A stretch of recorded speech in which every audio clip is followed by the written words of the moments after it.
Hi friends, എല്ലാവർക്കും നമസ്കാരം. ഇന്ന് നമ്മൾ വെള്ളക്കടല വെച്ചിട്ടുള്ള ഒരു റെസിപ്പിയാണ് കേട്ടോ കാണിക്കുന്നത്. വെള്ളക്കടല വെച്ചിട്ട് അപ്പത്തിൻ്റെയും അതുപോലെ ചപ്പാത്തി, പൂരി അതിൻ്റെയൊക്കെ കൂടെ കഴിക്കാനും പറ്റിയിട്ടുള്ള നല്ല ടേസ്റ്റി ആയിട്ടുള്ള ഒരു സ്റ്റൂവിൻ്റെ റെസിപ്പിയാണ്. അപ്പോൾ അതെങ്ങനെ ചെയ്യാൻ നോക്കാം. അപ്പോൾ ആദ്യം നമുക്ക് ഇതിന് വേണ്ടിയിട്ട് കടല വേവിച്ചെടുക്കണം. അപ്പോൾ അതിന് വേണ്ടിയിട്ടൊരു പ്രഷർ കുക്കർ എടുത്തിട്ടുണ്ട്. ഇതിലേക്ക് ആദ്യം ഒരു 1/4 കപ്പ് വെള്ളക്കടലയാണ് ചേർത്ത് കൊടുക്കുന്നത്. നന്നായിട്ട് കുതിർത്തതിന് ശേഷം കഴുകിയിട്ട് ചേർത്ത് കൊടുക്കുക. ഒന്നിക്കത് നമുക്ക് ഒരു രാത്രി മുഴുവനും കുതിർത്തെടുക്കാം, അല്ലെങ്കിൽ ഒരു 5-6 മണിക്കൂറെങ്കിലും നന്നായിട്ട് കുതിർത്തതിന് ശേഷം എടുക്കുക. ഇനി ഇതിൻ്റെ കൂടെ തന്നെ ഒരു ഉരുളക്കിഴങ്ങ് തൊലി കളഞ്ഞതിന് ശേഷം ഇതുപോലെ കഷ്ണങ്ങളാക്കിയിട്ട് ചേർത്ത് കൊടുക്കാം. പിന്നെ ഒരു ചെറിയ ക്യാരറ്റും ചെറിയ കഷ്ണങ്ങളാക്കിയിട്ട് ചേർക്കാം. ഈ ക്യാരറ്റ് ചേർക്കണം നിർബന്ധമില്ല കേട്ടോ, കയ്യിലുണ്ടെങ്കിൽ മാത്രം ചേർത്താൽ മതി. പക്ഷേ ഉരുളക്കിഴങ്ങ് എന്തായാലും ചേർക്കാനായിട്ട് ശ്രദ്ധിക്കുക. ഉരുളക്കിഴങ്ങ് ചേർക്കുമ്പോൾ കറിക്ക് നല്ലൊരു കൊഴുപ്പ് കിട്ടും. ഇനി ഇതിലേക്ക് ആവശ്യത്തിനുള്ള ഉപ്പ് ചേർക്കാം. പിന്നെ ഇത് വേവിച്ചെടുക്കാൻ വേണ്ടിയിട്ടുള്ള വെള്ളം ചേർത്ത് കൊടുക്കാം.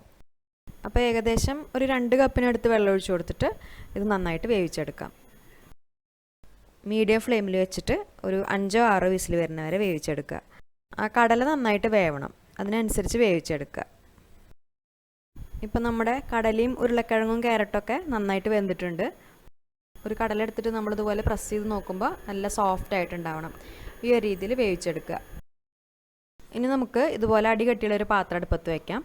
പാത്രം നന്നായിട്ട് ചൂടായി വരുമ്പോൾ അതിലേക്കൊരു 2 ടേബിൾ സ്പൂൺ വെളിച്ചെണ്ണ ഒഴിച്ചു കൊടുക്കാം. സ്റ്റൂ ആയതുകൊണ്ട് ഇത് നമ്മൾ വെളിച്ചെണ്ണയിൽ തന്നെ ചെയ്യണം കേട്ടോ, അപ്പോഴാണ് നല്ല ടേസ്റ്റ് ഉണ്ടാവുക. ഈ എണ്ണ നന്നായിട്ട് ചൂടായി വന്നാൽ ഇതിലേക്ക് ആദ്യം ഒരു ചെറിയ കഷ്ണം പട്ട അതുപോലെ ചെറിയ ചെറിയ കഷ്ണങ്ങളാക്കിയിട്ട് ചേർത്ത് കൊടുക്കാം. പിന്നെ ഒരു 3 ഏലക്കായ, പിന്നെ ഒരു 4 ഗ്രാമ്പൂ അത്രയും ചേർത്ത് കൊടുത്തിട്ട് അത് 3ഉം നന്നായിട്ടൊന്ന് മൂപ്പിച്ചെടുക്കാം.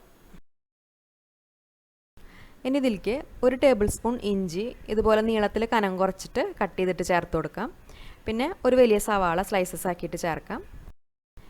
പിന്നെ അതിൻ്റെ കൂടെ തന്നെ ഒരു 4 പച്ചമുളകും കുറച്ച് കറിവേപ്പിലയും ചേർത്ത് കൊടുക്കാം. എന്നിട്ട് ഇതെല്ലാം കൂടിയിട്ട് നന്നായിട്ട് വഴറ്റിയെടുക്കാം. ഈ സവാള ഒരുപാട് അങ്ങോട്ട് കളറൊന്നും മാറേണ്ട ആവശ്യമില്ല, ജസ്റ്റ് നന്നായിട്ടൊന്ന് വാടി ട്രാൻസ്പെറൻ്റ് ആയി വന്നാൽ മതി. അതുവരെ ഒന്ന് ഇളക്കി കൊടുക്കാം. സവാള നന്നായിട്ട് വാടിക്കഴിഞ്ഞാൽ ഇതിലേക്ക് നമുക്ക് കുരുമുളക് പൊടിയാണ് ചേർക്കേണ്ടത്. കുരുമുളക് പൊടിയായിട്ടല്ല, കുറച്ച് തരികളായിട്ട് ഒന്ന് ക്രഷ് ചെയ്തിട്ട് ചേർക്കുകയാണ് ചെയ്തിട്ടുള്ളത്. അപ്പോൾ ഈ ഒരു കറിയിൽ നമ്മൾ എരിവിനായിട്ട് മുളക് പൊടി ചേർക്കില്ല, പകരം പച്ചമുളകും കുരുമുളക് പൊടിയാണ് ചേർത്ത് കൊടുക്കുക. അപ്പോൾ അതിൻ്റെ 2ൻ്റെ അളവ് നമ്മുടെ എരിവിനനുസരിച്ച് ചേർത്ത് കൊടുക്കാം. ഞാനിപ്പോൾ ഇവിടെ ഏകദേശം 1 ടേബിൾ സ്പൂൺ കുരുമുളക് പൊടിയാണ് ചേർത്തിരിക്കുന്നത്. പിന്നെ ഈ ഒരു കറിയിൽ നമ്മൾ മഞ്ഞൾപ്പൊടി അതുപോലെ മല്ലിപ്പൊടി അങ്ങനെയുള്ള പൊടികളൊന്നും ചേർക്കില്ല. ഇനി ആ കുരുമുളക് പൊടി നന്നായിട്ട് മൂത്ത് വന്നാൽ ഇതിലേക്ക് നമുക്ക് വേവിച്ച് വെച്ചിട്ടുള്ള കടല ചേർത്ത് കൊടുക്കാം. അതിൽ ആ വെള്ളത്തോട് കൂടിയിട്ട് തന്നെ ചേർക്കാം. എന്നിട്ട് ഫ്ലെയിം ഒന്ന് കൂട്ടി വെച്ചിട്ട് എല്ലാം കൂടി നന്നായിട്ടൊന്ന് മിക്സ് ചെയ്തെടുക്കാം. അതിന് ശേഷം ഇനി നമ്മളിതിലേക്ക് നാളികേരപ്പാലാണ് ചേർത്ത് കൊടുക്കേണ്ടത്. അപ്പോൾ ഒരു 1.5 കപ്പ് 2ാം പാൽ ചേർത്ത് കൊടുക്കാം. ഏകദേശം 2 കപ്പ് നാളികേരമാണ് കേട്ടോ എടുത്തിട്ടുള്ളത്. 2 കപ്പ് നാളികേരത്തിൽ നിന്നാണ് നമ്മൾ 2ാം പാലും 1ാം പാലും എടുത്തിട്ടുള്ളത്. എന്നിട്ട് ഇതിലേക്ക് ആവശ്യത്തിനുള്ള ഉപ്പ് ചേർക്കാം. ഉപ്പ് നമ്മൾ ആദ്യം കടല വേവിക്കുമ്പോൾ ചേർത്തിട്ടുണ്ട്, എന്നാലും ഈ സമയത്ത് നോക്കിയിട്ട് ആവശ്യത്തിനനുസരിച്ച് ചേർക്കാം. അതിനുശേഷം മീഡിയം ഫ്ലെയിമിൽ വെച്ചിട്ട് ഇതൊരു 5 മിനിറ്റ് നന്നായിട്ട് തിളപ്പിച്ചെടുക്കാം. ആ നാളികേരപ്പാലും കടലയും എല്ലാം കൂടി നന്നായിട്ടൊന്ന് യോജിച്ച് വരാൻ വേണ്ടിയിട്ട്. കറിക്ക് ചെറുതായിട്ടൊരു തിക്നെസ് കിട്ടാൻ വേണ്ടിയിട്ട് നമുക്ക് വേണമെങ്കിൽ ഈ സമയത്ത് അതിൽ കുറച്ച് ഉരുളക്കിഴങ്ങൊക്കെ ഇതുപോലെ ഒന്ന് ഉടച്ചു കൊടുക്കാം. അതിനുശേഷം എല്ലാം കൂടി നന്നായിട്ട് യോജിച്ച് വന്നാൽ നാളികേരത്തിൻ്റെ 1ാം പാൽ ചേർക്കാം. അപ്പോൾ 1 കപ്പ് കട്ടിയുള്ള നാളികേരപ്പാൽ ചേർത്ത് കൊടുക്കാം. നാളികേരപ്പാലിന് അത്യാവശ്യം നന്നായിട്ട് കട്ടി വേണം കേട്ടോ, അപ്പോഴാണ് കറി നല്ല ടേസ്റ്റ് ഉണ്ടാവുള്ളൂ. ഈ സമയത്തിന് ഇതിലേക്ക് ഒരു 1/4 ടീസ്പൂൺ ഗരം മസാലയും ചേർക്കാം. അപ്പോൾ നമ്മൾ ആദ്യം ഇതിൽ പട്ടയും ഗ്രാമ്പും ഒക്കെ ചേർത്ത് കൊടുത്തിട്ടുണ്ട്, അപ്പോൾ അതിൻ്റെയൊക്കെ ആ ഫ്ലേവർ നോക്കിയിട്ട് ആവശ്യമാണെങ്കിൽ മാത്രം ചേർത്താൽ മതി. എന്നിട്ട് നന്നായിട്ട് മിക്സ് ചെയ്തെടുക്കാം. ഇനി നമ്മൾ ഈ കറി തിളപ്പിക്കേണ്ട ആവശ്യമില്ല, നന്നായിട്ടൊന്ന് ചൂടാക്കി എടുത്താൽ മതി. തിളച്ച് കഴിഞ്ഞാൽ നാളികേരപ്പാൽ പിരിയും. അപ്പോൾ നന്നായിട്ടൊന്ന് ഇളക്കിയിട്ട് ചൂടാക്കി എടുത്താൽ മതി.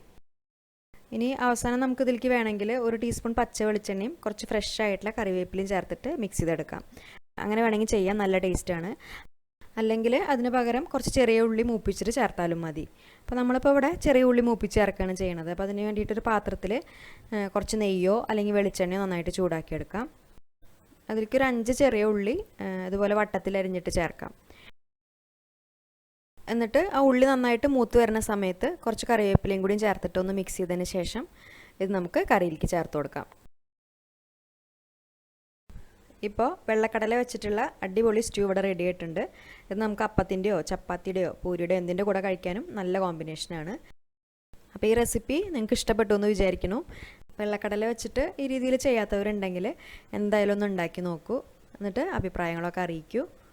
പിന്നെ ഈ വീഡിയോ നിങ്ങൾക്ക് ഇഷ്ടപ്പെട്ടാൽ ലൈക്ക് ചെയ്യാനും ഷെയർ ചെയ്യാനും കമൻറ്റ് ചെയ്യാനും മറക്കരുത്. അതുപോലെ നമ്മുടെ ഈ ചാനൽ ഇതുവരെ സബ്സ്ക്രൈബ് ചെയ്യാത്തവർ സബ്സ്ക്രൈബ് ചെയ്യാനും മറക്കരുത്. അപ്പോൾ ഇനി നല്ലൊരു റെസിപ്പിയായിട്ട് വീണ്ടും കാണാം. താങ്ക്